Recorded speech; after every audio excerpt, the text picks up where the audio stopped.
Hey Gemini, and thank you for joining me for your March Written in the Stars 5-minute forecast. I'm Madeline, and I've been studying astrology and tarot for a little over 20 years, and so I'm just going to kind of give you an idea of what energetic waves you'll be experiencing this month so you can surf them a little better and invite more magic into your life every day. So there's a lot going on cosmically this month. We've got a Venus retrograde period, and we've also got, right at the beginning of the month, a really fantastic aspect that is going to cause some shocking progress and breakthroughs. Even though it could cause a little bit of breakdownage, it's a breakdown so that you can level up, if that makes sense. Okay, so let's take a look at your personal chart and see what's going on with you, Gemini. So like I said, the month really starts off with like this evolutionary big bang when Uranus, the planet of rebellion and revolution, in your house of allies, organizations, and long-term goals, exactly opposes Jupiter in your house of creativity, romance, and play. So what does that mean? That means you're ready to break free. You're ready to expand your circle, broaden your horizons, and really move forward with your creative and your passion projects. You're feeling this like major desire and need to evolve, and you've been feeling it. Like, until this aspect goes exact on the 2nd, there's this buildup of like, I'm in a rut, things are not moving as fast as I want, I feel stagnant or I feel bored, and I'm longing for something different. This is bringing something different. So this is a long-term aspect, and we're going to be feeling some reverberations of this for months.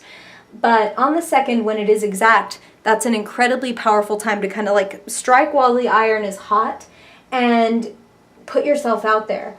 You might be reaching out to new communities. You might be feeling suddenly really optimistic and like throw your hat in the ring for something that you normally would have shied away from, like, oh, I'm not ready for that, I'm not at that level yet. Go ahead and put yourself out there. Go ahead and see what other people have to say about the way that you think and the goals that you have and where you see yourself long term. So this is this house of creativity, romance, and play. To have Jupiter there, Jupiter is the planet of generosity and luck, abundance, growth. And some of you may be falling in love or have the opportunity for a love affair, especially with somebody that you meet in a new community or a new circle of people, or you meet them through a friend, that kind of thing, because this is the house of networking. So this is a wonderful time to take action, to get your creative juices flowing. Again, put yourself out there. And there's just so much going on for you with allies and organizations, the people that you network with. You're looking at who is good for you, who is bad for you, and how you can cultivate more of the stuff that's working for you. You want to make the most of your natural gifts and your creative talents this month. So make sure that you're putting your focus there as well. And especially around the 2nd, you could get the opportunity to show them off. So some of you may be like invited to present in front of a group or to become part of a group, whether it's online or in real life, that is like, ooh, this could really take me places. This could really help me achieve my long-term goals. Okay. So the next big news, like I said, Venus goes retrograde, and that's not a bad thing. That's not something to be, okay, even Mercury retrogrades are not something to be scared of, but there's a reason to be a little bit trepidatious. A Venus retrograde for a lot of people can be a really amazing thing because, yes, her reputation is true. Sometimes old lovers can come back, or old loves are rekindled, or at least you can come together and have that discussion and have some closure and some peace. Even if you're not meant to get back together and you don't want to get back together with anybody, there can be like a beneficial reunion when Venus is retrograde. Okay?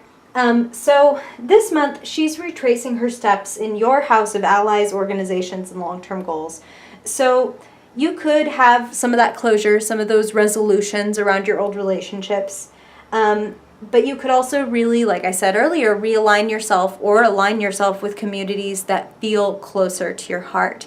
So if you leave behind some organizations or clubs or groups of friends, or you just feel yourself sort of slowly disconnecting and I'm kind of evolving out of this and into something else, don't feel bad. This is actually under Venus's, when she's retracing her steps, looking over her shoulder, it's the right time to revise those things and be like, is this still working for me? Is there an even give and take here? Or do I feel like I'm not really getting anything out of this? Or maybe I'm not really giving anything to this, and therefore I should, take my stuff and move along. Okay, so the next big thing that happens for you guys, on the 10th, motivated Mars moves into your house of secrets in the past. So it's a really great time to put your energy, which Mars represents energy, action, motivation.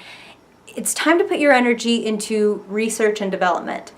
You Geminis have something that you're working on behind the scenes that it's like, I'm not ready to show the world yet, but I am going to be ready to show the world. This is a fantastic time to get down to business, especially starting on the 10th. Anytime is a good time to get down to business.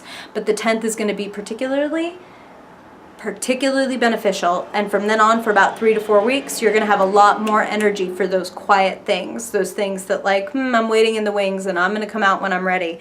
And you're going to take us all by surprise.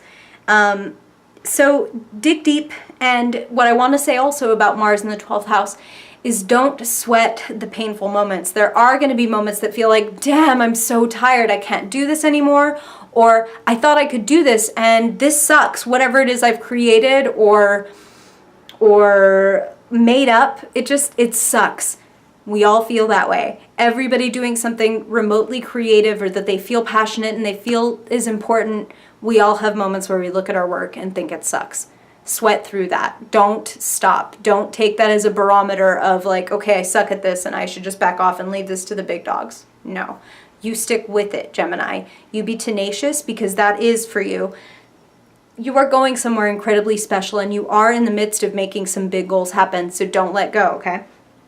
Okay, so just to really get right back into what you really need in life, the full moon on the 12th will enter your 4th house, the house of home and family. This is your roots. This is your childhood programming. This is like how secure and safe you feel in your literal home, but especially around like your familial relationships and the people that you live with, okay?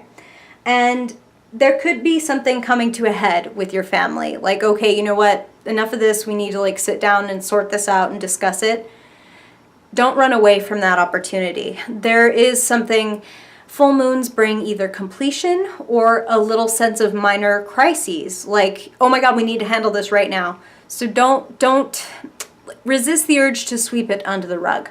Resist the urge to just like, maybe we can just deal with this later because I'm already dealing with a lot. It's going to be better for you to deal with it now.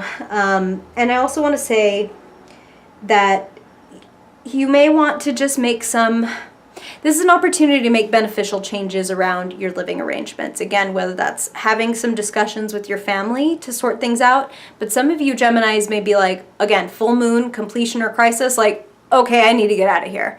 I need to move, or I need to move out of, like, away from these roommates or this family, or I need to just move out of the city entirely. I need to change in location. I feel like that's a major possibility for a lot of you Geminis. And for those of you who can't move or you don't want to move, but you want a big change, this is the time to start making it. From something as mundane as I'm going to declutter and rearrange and redecorate so that I feel a change in the energy and a shift. And when I walk into my house or my room, I feel good. I feel positive. I feel like good things happen in this place rather than, oh my God, there's crap everywhere and my room is as cluttered as my mind. You know what I'm saying? So pay a little attention to your living space because it is your launching pad. Okay. So on the 14th, Mercury will move into your house of allies, organizations, and long-term goals. So you'll be thinking and speaking more about all of those things starting on the 14th. 1 week later, the sun joins him in the 11th house. And 1 week after that, you have the new moon in that 11th house of allies, organizations, and long-term goals. And the new moon in Aries is like the astrological New Year's Day. This is the ideal time of year, especially on that night of the new moon, to write down your goals, to set your intentions, and be like, this is what I want. 1 year from now, I will have this and this and this and this, and this is what I'm willing to commit to get this, this, and this. So one thing you really want to also do is have a lot of gratitude because that's the first step to inviting a lot more magic into your life. Notice what's really working for you, what is around you just by luck or by fortune, and then also those things that you've created yourself and give thanks to yourself and the others that brought the bounty to you, okay? So for you, this really exciting new beginning type energy is happening around who you spend time with and what you want in the long run, because this is the house of allies and organizations and long-term goals, because these are the kind of goals that you need a team and a network or an audience. In some way, you need a group to help you make it happen. So it's time to align yourself with the friends and the communities, the groups that you really feel aligned with, and to step away from those that aren't working for you anymore. Jim Rohn said that you are the average of the 5 people that you spend the most time with. So when you visualize your lineup of 5, how do you feel about being the average of those people? If you like it, awesome. If you're like, oh no, like I cannot be the average of those 5 people, then it may be time to quote unquote upgrade your peer group. That doesn't mean, oh, you're making below a certain amount of money, I can't hang out with you. That's not what the upgrade is about. It's about how can I broaden myself and improve myself. I want to spend time around people who get me to think more, who get me to do more, who get me to dig deeper. So now is a wonderful time for you to find those cohorts, Gemini. Expand your circle, broaden your mind, and seek out the people that you want to work with or collaborate with, or just whom you admire, who inspires you. Get yourself into that inspiring energy and start creating, because this is a month when you can make just fantastic gains, especially when you like blast through your old walls and boundaries. Okay, Gemini? Thank you so much for joining me. I hope that this is helpful and that it helps you create a really fantastic March. If you want a closer, like more intimate look at your chart, I would love to work with you personally. If you'd like to book a reading, I have linked my shop in the description below, and I'd love to talk to you. Thank you so much again, Gemini, and I hope you have a great month. Bye-bye.